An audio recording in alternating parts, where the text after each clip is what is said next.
उत्तर प्रदेश में लोकसभा चुनाव अपनी तेजी पर है और हमारे साथ आजमगढ़ से समाजवादी पार्टी के प्रत्याशी और स्टार प्रचारक धर्मेंद्र यादव जी मौजूद हैं।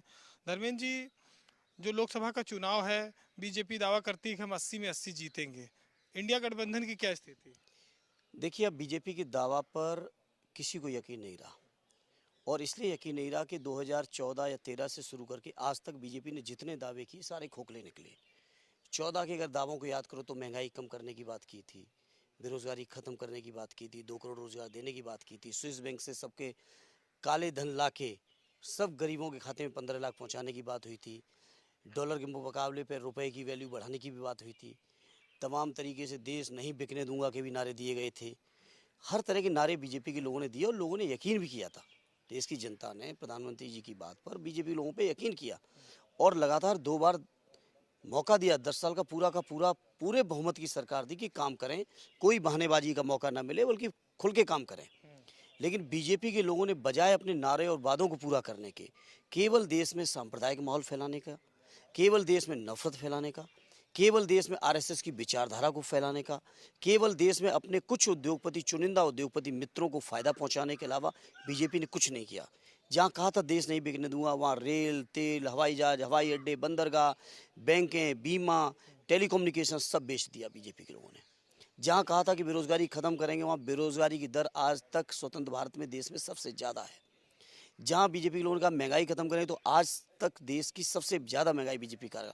इसलिए अब नारे और वादों का कोई मतलब नहीं रह गया बीजेपी। आपको क्या लगता है इस बार इंडिया गठबंधन कितनी सीटें जीतेगा? इंडिया गठबंधन ऐतिहासिक जीत जीतेगा, पूरे देश में जीतेगा और उत्तर प्रदेश उसमें बहुत निर्णायक जीतेगा। जिस उत्तर प्रदेश से बीजेपी 2-2 बार सरकार बनाई, उसी उत्तर प्रदेश से बीजेपी की विदाई होगी। आप आजमगढ़ से लड़ रहे हैं, क्या संभावना है? आजमगढ़ के लोगों के ऊपर जो समाजवादी सोच सदे नेताजी आदरणीय अखिलेश यादव जी को मानने वाले लोग हैं, मुझे पूरा यकीन है कि ऐतिहासिक समर्थन और अपना आशीर्वाद देके मुझे संसद में भेजेंगे। भाजपा तमाम तरह की बातें करती रहती है कि समाजवादी पार्टी है, समाजवादी पार्टी, उनके पास नेता नहीं बचे हैं, विपक्ष के पास नेता नहीं बचे, मुद्दे नहीं बचे हैं, मोदी का चल रहा है चारों ओर। वो जो सबसे ज़्यादा समाजवादी का बयान दे रहे हैं, वो स्वयं स्वयं समाप्त हो रहे हैं। सिराथू की जनता ने समाप्त किया, थोड़ा बहुत बचा हुआ था उनके मुख्यमंत्री जी ने ही उनके विभाग छीन के समाप्त किया है। कुछ और बचा होगा तो इस लोकसभा के बाद खुद ही मुख्यमंत्री जी उनका कर देंगे।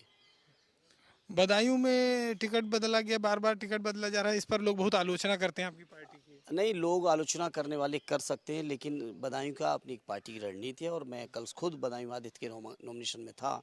बहुत ऐतिहासिक जीत होगी बदायूं में, बहुत समाजवादियों का काम है बदायूं में। डिम्पल जी के खिलाफ जो है एक मंत्री उतरे हैं और बसपा ने एक यादव प्रत्याशी भी उतार दिया है मैनपुरी में। उतरने दीजिए, कैंडिडेट तो कोई ना कोई आएगा ही। लेकिन मैनपुरी का ऐतिहासिक इतिहास है कि अगर मैं 1977 से लेकर आज तक बात करूं तो एक इंदिरा जी की लहर में एक अपवाद छोड़ दें तो लगातार सदैव नेताजी जिस भी दल में रहे, जनता दल पार्टी में रहे, लोक दल में रहे, जनता दल में रहे, समाजवादी जनता पार्टी, फिर समाजवादी पार्टी 1996 से लगातार जीत रहे हैं, तो कोई ऐसी दिक्कत नहीं आने वाली मैनपुरी में। बहुत बहुत धन्यवाद। तो ये धर्मेंद्र जी थे जो आजमगढ़ से चुनाव लड़ रहे हैं और उनका विश्वास है कि समाजवादी पार्टी इस बार उत्तर प्रदेश में बहुत अच्छी सीटें जीतेगी और मैनपुरी और बदायूं में भी उनकी पार्टी को अच्छा जनता का समर्थन मिल रहा है। पंकज निगम के साथ वीरेंद्र सिंह, भारत समाचार, इटावा।